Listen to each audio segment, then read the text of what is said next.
Salut et bienvenue à tous sur cette vidéo spéciale Monaco 2013-2020. Donc une vidéo qui est spéciale pour vous donner les résultats du petit jeu que j'ai lancé il y a une semaine, à savoir quels seraient vos 23 joueurs que vous sélectionneriez si vous deviez faire un groupe sur la période 2013 à 2020 de l'AS Monaco, donc la période où on remonte en Ligue 1, la période russe de Ligue 1, parce que du coup on fait abstraction un peu de la partie de Ligue 2. Le principe étant du coup de sélectionner sur un 4-4-2 tous les joueurs avec les postes doublés et bien sûr un troisième gardien pour arriver à un total de 23 joueurs. Du coup, chaque semaine, j'ai lancé un sondage en vous donnant la liste de tous les joueurs qui avaient joué au moins une minute sur cette période-là pour que vous puissiez sélectionner à chaque fois vos titulaires et vos remplaçants. Et donc, il y a une semaine, c'était le poste de gardien qui a fait l'ouverture. Et donc, aujourd'hui, on va voir les résultats, voir ce que vous avez pu sélectionner. Donc, il y avait 12 joueurs qui avaient eu du temps de jeu dans les cages de l'AS Monaco. Je vous avais demandé de choisir du coup votre titulaire et vos deux remplaçants. Du coup, ce que j'ai fait, donc j'ai cumulé vos résultats de titulaire et de remplaçant pour avoir la proportion de présence dans le groupe que vous avez choisi pour chaque gardien. Et du coup, on va les faire défiler un par un en partant de ceux qui ont été le moins sélectionnés jusqu'au joueur qui a été le plus sélectionné et donc qui est votre titulaire dans ce 11. Autant vous dire qu'on ne fera pas ça sur les autres vidéos, on va pas revoir tous les joueurs, parce que là, il y en a peu, il y en a que 12. C'est assez simple, quand on va aller sur certains postes, il y a plus de 30 joueurs qui ont évolué, donc on les revoir tous, ça n'a pas trop d'intérêt, on reverra que ceux que vous avez pu choisir, à qui vous avez donné des voix. Et là, si on les fait tous sur les postes de gardiens, ils sont pas tous non plus intéressants, mais c'est surtout que vous les avez tous choisis. Ça veut dire que les 12 ont eu à un moment donné des votes, ont eu des choix comme remplaçants, voire comme titulaires pour certains assez surprenants. Voilà, donc c'est pour ça qu'on va un peu tous les revoir, et puis ça fait une belle petite vidéo d'introduction pour ce petit jeu. Et ben tout, déjà je tiens à vous remercier parce que quand j'ai lancé ce petit jeu, je m'attendais à avoir une centaine voire 200 réponses, comme ça peut être habituellement le cas quand je lance des petits jeux comme ça. Et là, à ma grande surprise, j'ai clôturé les votes avec quasiment 650 réponses pour les gardiens. Et donc, merci à vous, ça fait très plaisir. Surtout, ça donne des réponses qui sont très, très conséquentes, quoi, qui donnent un panel de résultats importants et qui permettent d'être vraiment quelque chose de clair et qui voit à peu près tous les âges des supporters de Monégas et donne un avis plus complet. Donc, merci à vous et surtout, n'hésitez pas à continuer à voter pour les autres postes, puisque du coup, ils sont ouverts tant que je fais pas la vidéo et qu'elle ne paraît pas, c'est qu'ils sont encore en ligne et vous pouvez encore voter si c'est le cas. Il y aura les liens en dessous des vidéos sans souci. Et donc, on va commencer par le gardien qui a reçu le moins de votes. Et du coup, choix assez surprenant, vous allez voir, du coup, c'est Majiki. C'est le premier gardien, donc celui qui a eu moins d'1% de présence dans les groupes. Donc, à part quelques votes, hein, vraiment très très peu. Comme vous pouvez le voir, il a aussi 0 pourcentage en tant que titulaire. Personne ne l'a choisi comme gardien titulaire. Voilà, donc c'est un jeune gardien qui est arrivé à l'AS Monaco en janvier dernier, qui a été directement reprêté à Varsovie dans le club auquel il est arrivé. Un gardien qui joue dans les équipes de jeunes de la Pologne, qui est très très prometteur en tout cas. Monaco d'ailleurs a sorti un bon petit billet de 7 millions d'euros pour l'avoir, donc c'est qu'il compte forcément sur lui. Donc à l'heure actuelle, sous le maillot de l'AS Monaco, il a joué qu'une fois, et c'était donc cette saison, parce qu'il est actuellement dans l'effectif. C'était le match contre Nantes, quand le compte a eu le Covid, et donc il a pu jouer ce match, victoire donc 2-1, grâce à des buts de Diop et Goebbels, on s'en rappelle. Mais on se rappelle surtout de sa boulette. Pour moi, il fait une belle faute de main, et qui a valu beaucoup de raillerie de la part des supporters, en disant qu'on n'avait toujours pas un gardien non plus remplaçant qui était à la hauteur. Voilà, donc il n'a pas rejoué depuis, même quand du coup le compte s'est blessé à la main, on aurait pu penser que c'est lui qui allait prendre la place de titulaire, et du coup non, ce n'a pas été lui, ça a été Manonnet qui a joué. De la dire du coup, c'est suite à son mauvais match contre Nantes. Bon, pour moi, il y a un peu de temps entre les deux matchs, donc je pense que c'est tirer une conclusion un peu trop rapide. Je pense que les entraînements comptent beaucoup et que c'est plus l'entraîneur des gardiens qui a orienté le choix de Manonnet plutôt que Majaki. Donc c'est un peu dommage pour un gardien sur lequel on mise, on a mis de l'argent et qu'on souhaite en tout cas le développer, qu'il soit déjà mis de côté. Voilà, en tout cas, c'est le gardien qui a reçu le moins de votes, donc le 12e. Et du coup, le 11e qui est juste devant lui, et on en parlait justement, c'est actuellement le gardien titulaire de l'AS Monaco, vu que le Comte est blessé. C'est donc Manonnet, l'Italien, de 32 ans, arrivé cet été depuis Reading. Donc, qui est le gardien, qui est le deuxième avec lequel qui a eu le moins de choix, de moins de sélection dans les groupes, je suis arrivé à le dire. Voilà, comme vous pouvez le voir, il a eu 1% de personnes qui l'ont mis titulaire. Donc voilà, donc des personnes qui doivent vraiment beaucoup apprécier son jeu à l'heure actuelle pour le choisir comme meilleur gardien sur cette période 2013 à 2020. On pourra voir que c'est pas le seul à avoir reçu quelques petits votes comme ça, mais bon, chacun son avis sur la question. Donc, voilà, un gardien donc, qui a déjà joué 8 matchs, mine de rien, ce qui est autant que le compte, ils sont partagés autant de matchs de Ligue 1 principalement, bien sûr. Sur ces 8 matchs, comme il a encaissé 12 buts, ce qui est énorme, ça lui fait un ratio de 1,5 buts par match encaissé, ce qu'on verra comparé aux autres gardiens, bah, c'est déjà pas mal. Et surtout, bah, c'est monsieur 50-50, c'est-à-dire que sur une frappe sur deux, elle va au fond. On a pu le voir sur une stat que j'avais sortie un peu avant le match de Saint-Etienne, il était le pire gardien de Ligue 1 sur les tirs cadrés de l'équipe adverse. C'est lui qui a encaissé le plus de buts. Il s'est un peu rattrapé, je pense, avec Saint-Etienne. J'ai pas regardé les stats, mais il avait fait quelques arrêts, donc il a pu remonter. Mais bon, vu que le gardien au-dessus de lui, c'était le compte, ça reste toujours un gardien monégasque qui est au fond du classement. Le troisième gardien que vous avez choisi après, euh, voilà, il a affiché, c'est le fameux DJ Sedoussi. Du coup, 2% des personnes l'ont mis dans le groupe. Donc, je pense que c'est surtout pour le côté déconne, pour le côté passer les CD et avoir une bonne ambiance dans l'équipe que il a été choisi. Vous voyez, il a même encore quelques votes de titulaires de personnes qui l'apprécient vraiment beaucoup. Voilà, bon, c'est un jeune gardien sénégalais, arrivé à l'âge de 19 ans, du coup, en 2016, à l'AS Monaco dans les équipes de jeunes, et qui a quasiment tout le temps été un troisième, voire un quatrième gardien de l'effectif de l'AS Monaco, et par des raisons qu'on ne serait expliquer, s'est retrouvé régulièrement à être titulaire, parce que du coup, il a quand même 8 matchs à son actif, du coup 7 en tant que titulaire, parce que du coup, le premier match qu'il joue avec Monaco, c'est contre Rennes, pour avoir le titre de champion de France, qui a priori du coup il mettait la bonne ambiance, donc on a voulu le remercier en lui offrant ce titre, en ayant des minutes dans cette saison-là. Sinon sur ces 8 matchs, il y a quand même 7 matchs de Ligue 1, donc c'est pas le gardien qui joue les coupes, hein, c'est vraiment un gardien qui sur 2 saisons s'est retrouvé du coup à devoir dépanner parce que les deux gardiens qui étaient devant lui, généralement Soubajic et Benaglio, étaient blessés, et donc du coup il s'est retrouvé à être titulaire. Voilà, donc 8 matchs, 12 buts encaissés, donc même ratio que du coup Manonnet, pas des gardiens vraiment très très bons, qui nous ont fait beaucoup peur, beaucoup de boulettes aussi pour Sedoussi quand même, c'était assez catastrophique quand il était dans les cages. Voilà, bon, le gardien, il est parti libre cet été, et du coup, bah, pour l'instant, de ce que j'ai vu, il n'a toujours pas de club, il est toujours indiqué comme étant libre. Bon, peut-être qu'il joue au niveau amateur et du coup qu'il n'y a pas les infos sur les sites un peu plus officiels. Donc voilà, pour vous dire le niveau d'un gardien qui est pourtant encore très très jeune à son âge-là. Du coup, on peut retrouver au-dessus de lui un gardien qui a un peu plus de 23%. C'est pas énorme, mais c'est un gardien de cas qui est lui aussi jeune et qui joue en Liga.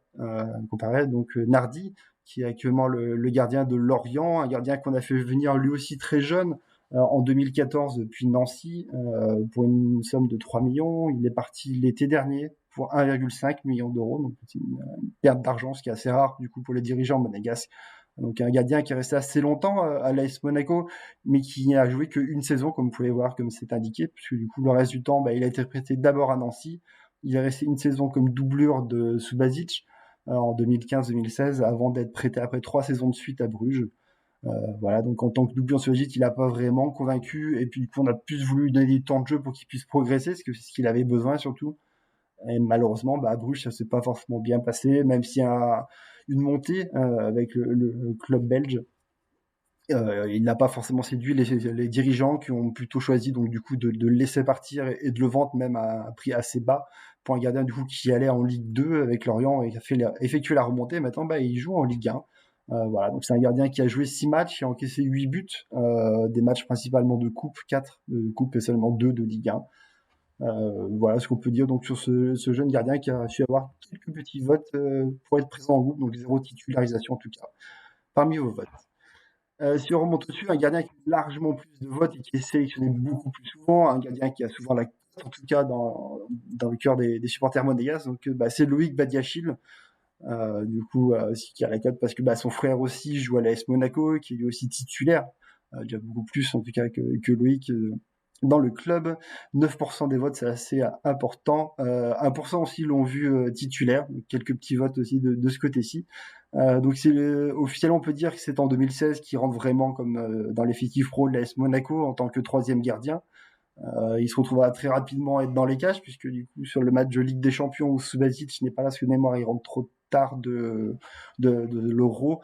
Du coup, c'est De Sanctis qui est titulaire et se blesse très très rapidement. Du coup, il fait son premier match en Ligue des Champions, même si c'est un match de barrage. Il jouera contre le Fenerbahçe où il encaissera 2 buts. Il rejouera d'ailleurs un autre match de Ligue des Champions un peu plus tard, la saison d'après, contre Bruges, quand Thierry Henry dirigera le club à ce moment-là. C'est un gardien du coup qui a été assez souvent prêté quand même, il faut le dire. Rennes, Amiens, Bruges, Las Rosas cette saison. Des prêts pas très concluants, parce que du coup Rennes n'a pas joué, quelques apparitions sur le banc. Amiens, on ne sait même pas trop pourquoi il y allait, parce qu'on l'a jamais vu non plus. À Bruges, il a été titulaire, il a joué les 10 premiers matchs, mais mémoire, c'est quasiment 30 buts encaissés dans une équipe qui prenait complètement l'eau. Donc forcément, le prêt s'est très très vite arrêté et donc il est revenu du côté de Monaco avant de repartir en prêt. Cette saison, ça a l'air en tout cas de beaucoup mieux se passer pour lui à Las Rosas, et tant mieux en tout cas. Pour un jeune gardien qui normalement devrait, vu qu'il est dans sa dernière année de contrat, à mon avis, poursuivre l'aventure du coup du côté de l'Espagne et pas du côté de Monaco, au grand dam de pas mal de supporters en tout cas qui l'apprécient beaucoup.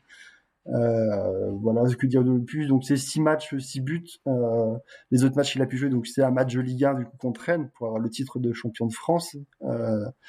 Et ensuite, c'est des matchs de coupe et surtout le fameux match de coupe contre Rennes, où il est un peu le héros et c'est là où ça a lancé vraiment la grosse cote sur lui. C'est quand du coup, on va jusqu'en séance de penalty qui se finit à 9-8, où il fait 3 arrêts assez décisifs et surtout il inscrit le but de la victoire en tirant le dernier penalty.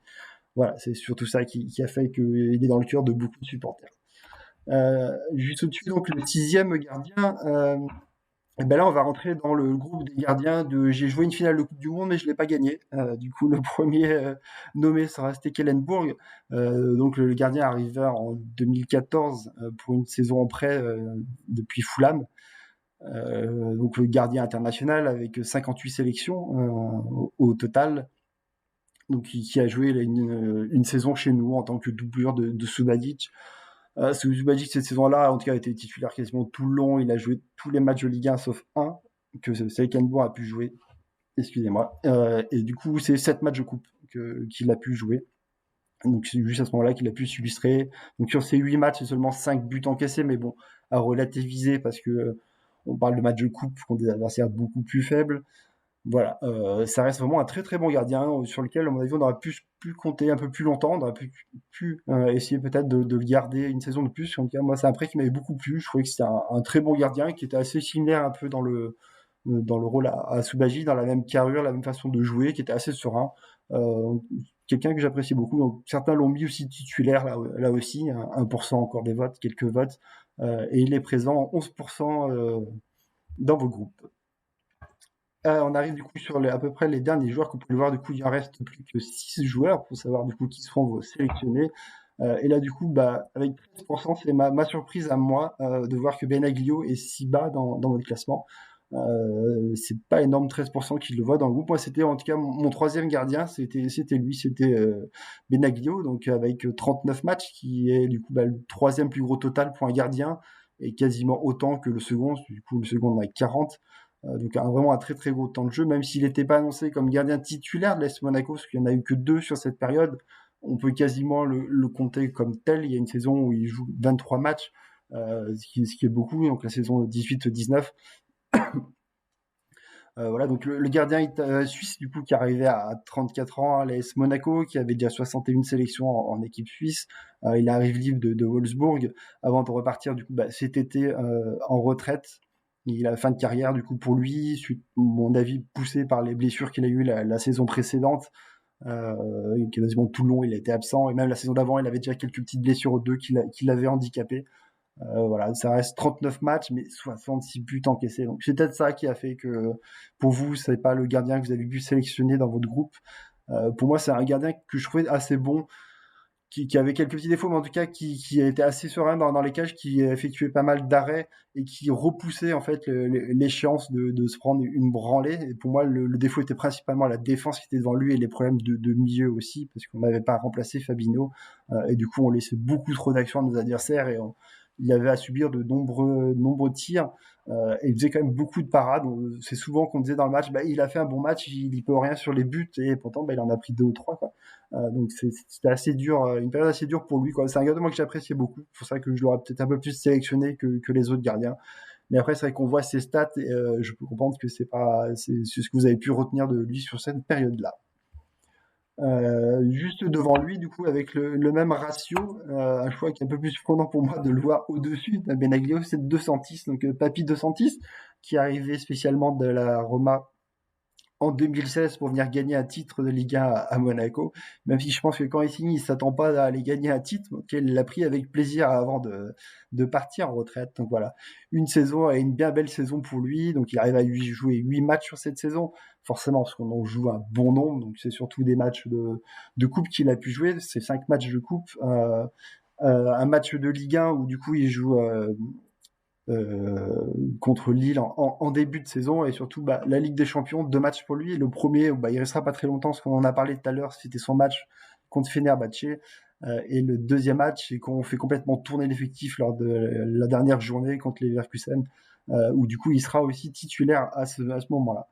Voilà ce que l'on peut dire du coup de ce gardien que moi personnellement, je n'ai pas énormément apprécié. Certes, pour moi, c'est plus l'apport qu'il a pu avoir dans le groupe et dans l'effectif, son expérience qu'il a pu apporter d'un grand gardien, que la carrière qu'il a pu avoir. Mais sur le terrain, on sentait que c'était vraiment c'était la fin pour lui, quoi. Vraiment très compliqué, très très lent sur ses sorties, sur les dégagements. Un gardien plus un peu à l'ancienne, il se couchait très très doucement. Et je pense que le match à Chambly en Coupe de France est vraiment l'illustration parfaite, comme quoi c'était vraiment la fin pour lui, qu'il fallait pas vraiment continuer. D'ailleurs, c'est pour ça, de toute façon, on a vu qu'il a pris aussi sa retraite. 8 matchs, 18 buts encaissés.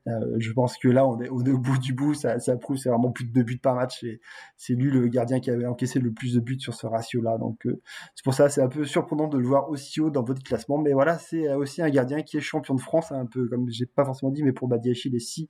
Ça fait partie des 4 gardiens qui seront champions de France dans ce groupe-là. Bah, maintenant, on arrive du coup au dernier. Du coup, quel est le gardien qui finit juste devant, qui ne sera pas sélectionné. Et là, du coup, pour moi, ce sera une petite surprise, que je pense que certains s'attendaient à voir un autre gardien dans ce groupe-là, et il n'y est pas pour l'instant. Il n'y sera pas là maintenant non plus, puisque le gardien qui n'est pas sélectionné, bah, c'est Romero, le gardien argentin, donc le numéro 2 de Je ne gagne pas une finale de Coupe du Monde. Du coup, bah, sous le maillot monégasque, du coup, il avait signé. Il était en prêt de la Sampdoria du coup en 2013. Il finira la finale de Coupe du Monde avec l'Argentine en 2014, où il est encore considéré comme un monégasque. Voilà, donc c'est un gardien qui restait qu'une saison. Après, lui aussi, on aurait souhaité qu'il reste plus longtemps, surtout qu'après, il est parti pour faire la même chose du coup du côté de Manchester United, et il fait toujours la même chose en fait du côté de Manchester United. Il est toujours un gardien remplaçant. Un peu dommage, que c'est vraiment un très très bon gardien. C'est un bon gardien en tout cas, pour un gardien de remplaçant. En tout cas, c'est un gardien qui s'approchait vraiment de très près du niveau de Subasic à ce niveau-là, qui je pense a poussé au fait que Subasic c'est un bon niveau à ce moment-là aussi, c'est qu'il avait des gardiens derrière lui qui étaient très très bons. Pour moi, Romero en fait partie, et c'est vrai que j'ai longtemps hésité entre Romero et Benaglio pour le choix du troisième gardien. Du coup, 9 matchs sur cette saison-là. 3 matchs en Ligue 1 qui sont à peu près tous sur la fin de la saison, et surtout du coup le dernier match de la saison où il rentrera en jeu. On en parlera tout à l'heure pour prendre la place d'un autre gardien qui fera ses adieux. Et sinon voilà, c'est les matchs de coupe de cette année-là. Ranieri du coup le fera jouer surtout en fin de saison. C'est 9 matchs et c'est 7 buts encaissés seulement. Donc bah, c'est un des rares gardiens qui est en dessous du ratio. C'est lui qui a le meilleur ratio en tout cas de buts encaissés. Voilà, donc 22% le choisissent dans le groupe, qui est pas non plus extraordinaire, hein. On pourrait s'attendre à beaucoup plus, et 1% encore de titulaires. Donc, comme vous avez pu voir, sur tous les gardiens qui ne sont pas sélectionnés, ça monte pas plus haut que 1% de titulaires. Très très peu sont sélectionnés.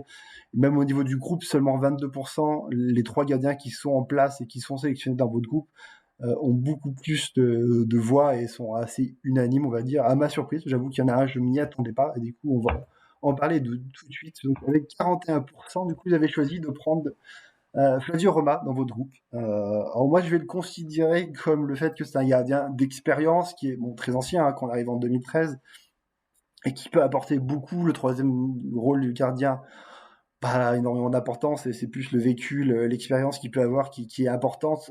Et donc c'est dans ce sens-là que je vais considérer votre choix. Bon, après, quand je vois qu'il y a 15% qui le mettent comme titulaire, là, je me dis par contre, il y en a qui n'ont pas dû lire les règles, parce que je pense pas que 15% des personnes qui ont voté souhaitent avoir le Flavio Roma de 2013 dans leur cache, dans leur Dream Team. Ça ferait un peu tâche quand même. On a bien vu qu'il avait plus trop le niveau à ce moment-là, il était vraiment en fin de carrière. Je rappelle du coup que le but était de voter pour les joueurs en fonction de leur niveau sur la période 2013-2020. Flavio Roma du coup a joué un match sur cette période-là.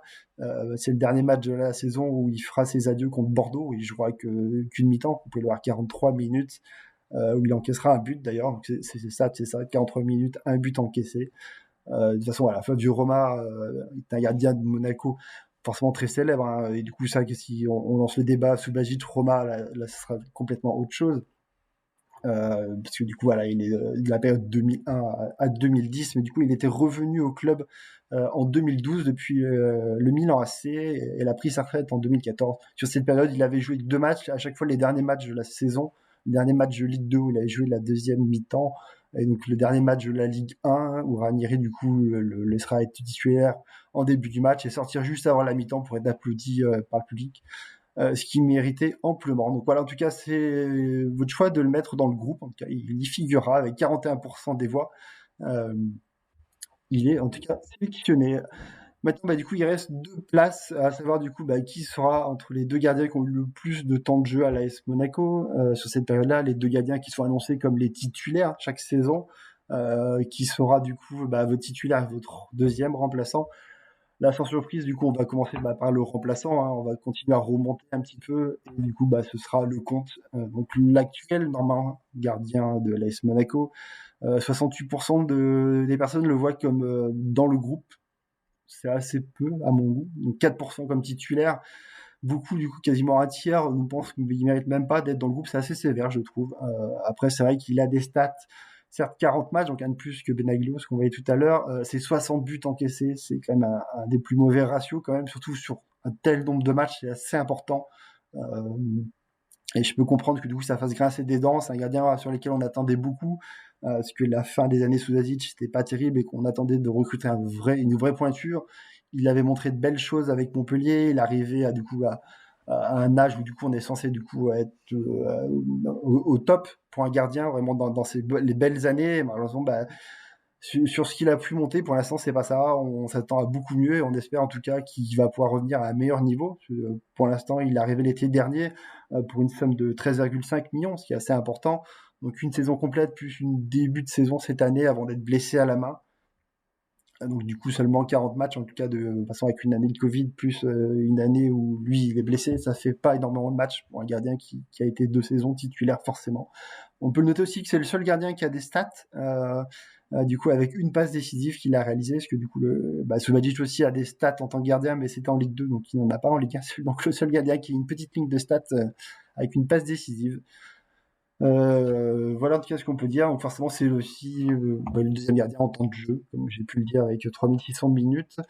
Et juste devant lui, donc votre gardien titulaire, sans surprise, vous pouvez le voir, 98% d'entre vous l'ont vu comme dans les 3. Donc il est tout le temps sélectionné, à part des personnes qui l'aiment vraiment pas beaucoup, ou alors des petits maillots qui voient c'est Doucier titulaire, et donc du coup forcément font sauter des gardiens comme Subasic. Donc voilà, donc c'est cette saison sur les 7,5, on va dire, même pas 8, où il a été présent 240 matchs, donc c'est le joueur qui a joué le plus de matchs sur cette période-là. 21, plus de 20 000 minutes, c'est aussi très très lourd. Le deuxième joueur qui se rapproche le plus, c'est Fabinho, il est vers les 17 000 et quelques, donc c'est vraiment un temps de jeu très très important, ce qui est normal pour un gardien but qui a été titulaire pendant toute cette période-là. On parle du coup d'un gardien qui sur cette période a été 4 saisons vraiment titulaire, même s'il avait des gardiens importants derrière lui qui étaient le titulaire en place. Ensuite une saison post-Coupe du Monde où il est blessé, où il joue quasiment pas, où c'est plus Benaglio qui prendra sa place. Et ensuite du coup avec l'arrivée de Lecomte, il est sur le banc avant du coup d'être en fin de contrat à la fin de arriver sur cet été. Du coup il n'a pas signé dans un autre club. A priori les dernières infos qu'on a, c'est qu'il jouait au futsal. Voilà. Donc une fin un peu triste pour lui, surtout que c'est 240 240 matchs à l'AS Monaco sur cette période-là, hein, parce que du coup il en a encore plus, il faut lui rajouter une saison de Ligue 2 et demi pour lui, ce qui le fait arriver dans, j'ai plus en tête, mais il est largement dans les top 20 des joueurs qui ont le plus joué de rencontres sous le maillot de l'AS Monaco. 200, de ces 240 matchs se finissent sur un match contre Lille, du coup, à peu près la même période que maintenant l'année dernière, sur une défaite 0-3, un match vraiment très très moche, sachant qu'en plus cette équipe, on là-bas 3 jours plus tard, alors en mettant une correction en Ligue 1 à Lille, et du coup ça a été son dernier match malheureusement, il n'a pas eu d'adieu comme d'autres gardiens qu'on a pu voir précédemment ont pu avoir, c'est assez triste pour lui. Malheureusement, je pense qu'il méritait un petit peu mieux. En tout cas, moi, c'est un gardien que j'ai mis bien sûr titulaire. Mon choix était si je le compte en remplaçant. Voilà, 80% des personnes le voient titulaire, donc voilà, il n'y a vraiment pas de surprise. En tout cas, c'est lui le gardien que vous avez sélectionné. Je vais finir en précisant bien sûr qu'il est champion de France, comme les autres gardiens que j'ai pu citer juste avant. Voilà, donc vos 3 gardiens que vous avez pu sélectionner, les voici. Donc Daniel Subasic rentre dans le 11. Du coup, vont se mettre sur le blanc Lecomte et Roma, qui seront les 2 gardiens remplaçants. Voilà, en tout cas, pour ce qui est des gardiens de but. Du coup, demain, à peu près à la même heure, on fera la même chose, du coup, mais avec les latéraux cette fois-ci, où on arrêtera les sondages et on verra à peu près qui seront vos 2 latéraux titulaires et les 2 remplaçants. Donc là, comme je disais, on va pas tous se les faire. Soukana, ce sera pas très intéressant d'en parler. Il y aura pas grand-chose à dire. On fera vraiment que les joueurs qui ont eu beaucoup de sélection de votre côté. Et voilà. En tout cas, merci de m'avoir écouté et à très bientôt.